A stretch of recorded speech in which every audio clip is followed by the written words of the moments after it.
जय श्री श्याम सभी श्याम प्रेमियों को। आज मैं आपके समक्ष उपस्थित हुई हूँ गीता का चतुर्दश अध्याय लेकर 14वां अध्याय लेकर, जिसका विषय है गुणत्रय विभाग योग। गुणत्रय विभाग योग। तो शुरू करती हूँ, ध्यान लगाकर सुनिएगा। पहले माता महारानी के चरणों में हाजिरी लगाते हैं। बोलो राधा रानी सरकार की जय, ठाकुर जी महाराज की जय। श्री भगवान बोले, ज्ञानों में भी अति उत्तम उस ज्ञान को मैं फिर कहूँगा जिसको जानकर सभी मुनिजन इस संसार से मुक्त होकर परम सिद्धि को प्राप्त हो जाते हैं। इस ज्ञान को आश्रय लेकर मेरे स्वरूप को प्राप्त हुए पुरुष सृष्टि के आदि में पुनः उत्पन्न नहीं होते और प्रलय काल में भी व्याकुल नहीं होते हैं। हे अर्जुन, मेरी महत ब्रह्म रूप मूल प्रकृति संपूर्ण भूतों की योनि में है, अर्थात गर्भाधान का स्थान है, और मैं उस योनि में चेतन समुदाय रूप गर्भ को स्थापित करता हूँ। उस जड़ चेतन के संयोग से सब भूतों की उत्पत्ति होती है। हे अर्जुन, नाना प्रकार की सब योनियों में जितनी मूर्तियां अर्थात शरीरधारी प्राणी उत्पन्न होते हैं, प्रकृति तो उन सब की गर्भ धारण करने वाली माता होती है और मैं बीज को स्थापित करने वाला पिता। हे अर्जुन, सत्वगुण, रजोगुण और तमोगुण ये 3 गुण हैं। ये प्रकृति से उत्पन्न तीनों गुण अविनाशी जीवात्मा को शरीर में बांधते हैं। कल भी मैंने बताया था अपने वीडियो में कि हम सत्वगुण, रजोगुण, तमोगुण के आधार पर ही हमें शरीर मिलता है। हमारी योनि निर्धारित होती है कि हमें किस शरीर को दिया जाएगा, मनुष्य का, कि जानवर का या कीट पतंगे का, है ना, पशु पक्षी, ये सब हमारे ये गुणों पर ही आधारित होता है, हमारे कर्मों पर ही आधारित होता है।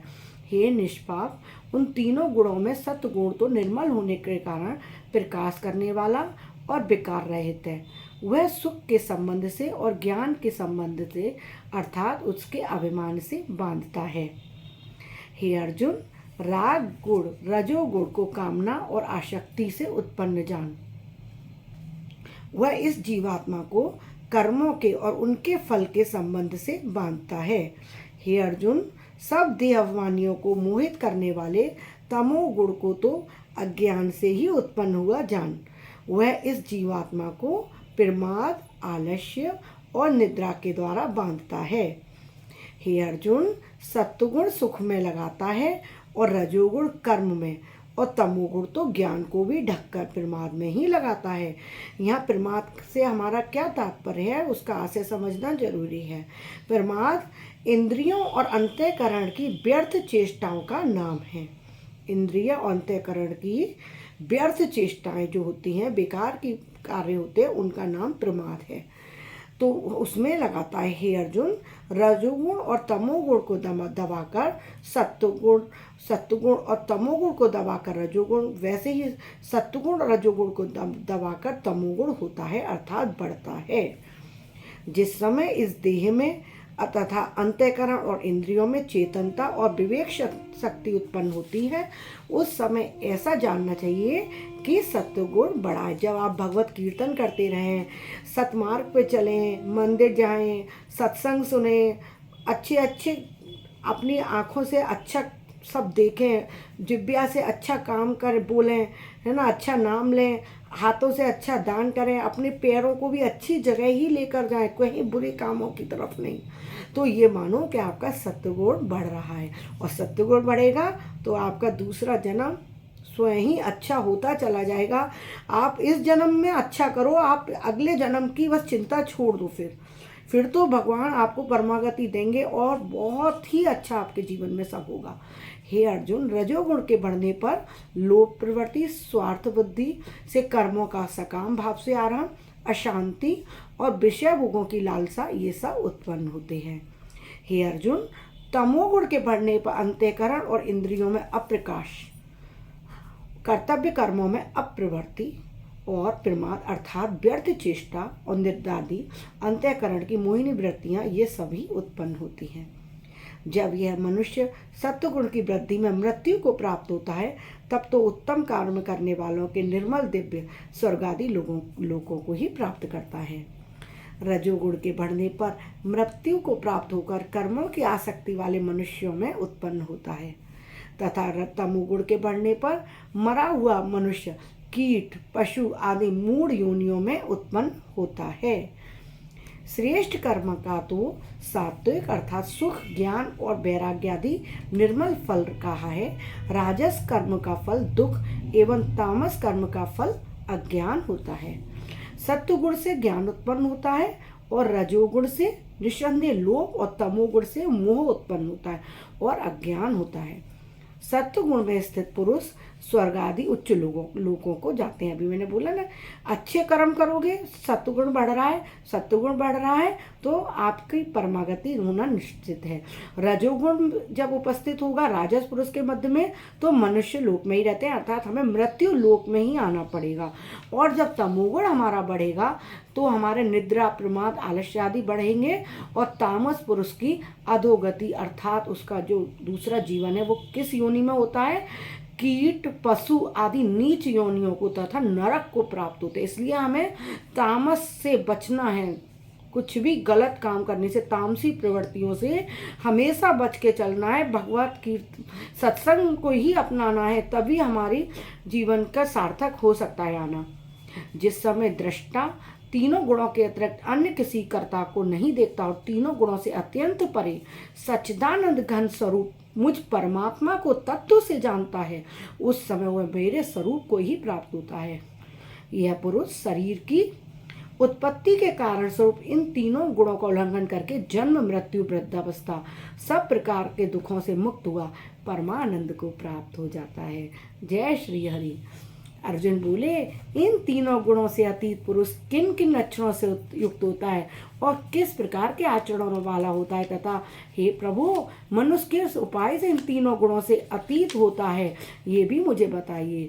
तो श्री भगवान बोले, अर्जुन, जो पुरुष सत्वगुण के कार्य रूप प्रकाश को, रजोगुण के कार्य रूप प्रवृत्ति को, तमोगुण के कार्य रूप मोह को भी न तो प्रवृत्त होने पर उनसे द्वेष करता है और न निवृत्त होने पर उनकी आकांक्षा करता है, जो साक्षी के सदृश स्थित हुआ गुणों के द्वारा विचलित नहीं किया जा सकता और गुण ही गुणों में बरतते हैं, ऐसा समझता हुआ जो सच्चिदानंद घन परमात्मा में एक ही भाव से स्थित रहता है एवं उस स्थिति से कभी विचलित नहीं होता, जो निरंतर आत्म भाव में स्थित सुख दुख को समान समझने वाला, मिट्टी पत्थर और स्वर्ण में समान भाव वाला, ज्ञानी प्रिय तथा अप्रिय को एक सा मानने वाला और अपनी निंदा स्थिति में भी समान समझने वाला। किसी ने निंदा कर दी या यश दिया, कभी मत घबराओ, एक से रहो।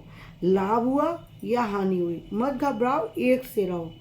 तो जो ऐसा करता है वो ही सच्चा ज्ञानी है, जो मान और अपमान में सम है, मित्र और बैरी के पक्ष में भी सम है और संपूर्ण आरंभों में कर्तापन के अभाव से रहित है, वह पुरुष गुणातीत कहा जाता है। क्या कहा जाता है?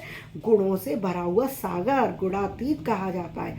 और जो पुरुष अव्याविचारी भक्ति योग के द्वारा मुझको निरंतर भजता है, वह भी इन तीनों गुणों को भली भांति लांघकर सच्चिदानंद घन ब्रह्म को प्राप्त होने के लिए योग्य बन जाता है।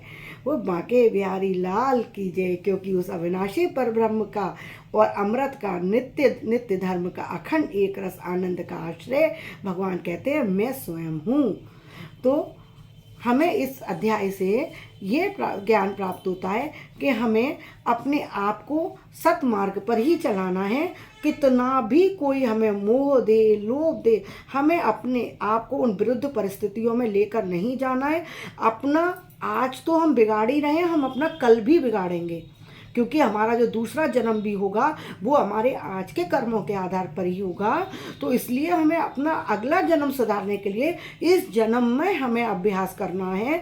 जैसे परीक्षा से पहले एक बच्चा पूरी तैयारी करता है, ऐसे ही दूसरा जन्म की हमारी परीक्षा की तैयारी इस जन्म में हो रही है। इस जन्म में हम अच्छा होमवर्क करेंगे तो हम अपनी परीक्षा दे सकेंगे। मृत्यु के समय हमारे मुख से भगवान का नाम भी निकलेगा और हमारे पास राम नाम, राधे नाम का बैंक बैलेंस भी होगा। जब हम ऊपर लेके जाएंगे उन नोटों को, उसके आधार पर भगवान से हम अच्छी योनि मांग सकेंगे। या हमारा बैंक बैलेंस बहुत ज़्यादा हुआ तो भगवान की हमें शरणोगति भी मिल जाएगी। तो हमें क्या बढ़ाना है? अपना बैंक बैलेंस कौन सा। तू सुमिरन कर राधे राधे, तेरा कष्ट सभी मिट जाएंगे। राधे के पीछे श्याम स्वयं तेरे दर पे दौड़े आएंगे। तू सुमिरन कर राधे राधे, तेरे कष्ट सभी मिट जाएंगे। राधा के पीछे श्याम स्वयं तेरे दर पे दौड़े आएंगे। जय श्री राधे। सभी श्याम प्रेमियों को, आपको मेरा ये गीता पाठ अच्छा लग रहा हो, कर्णप्रिय लग रहा हो, तो कृपया मेरे चैनल को लाइक सब्सक्राइब करना ना भूलें और इसको अपने मित्र संबंधियों में शेयर भी करते रहें, जिससे उनको भी गीता पाठ का लाभ मिले। और मेरे चैनल का जो बेल आइकॉन है उसको दबाना भी ना भूलें, जिससे आपको नित्य मेरे वीडियोज़ की नोटिफिकेशन मिलती रहेंगी। तो अभी के लिए मैं अपनी वाणी को विराम देती हूँ। राधे राधे।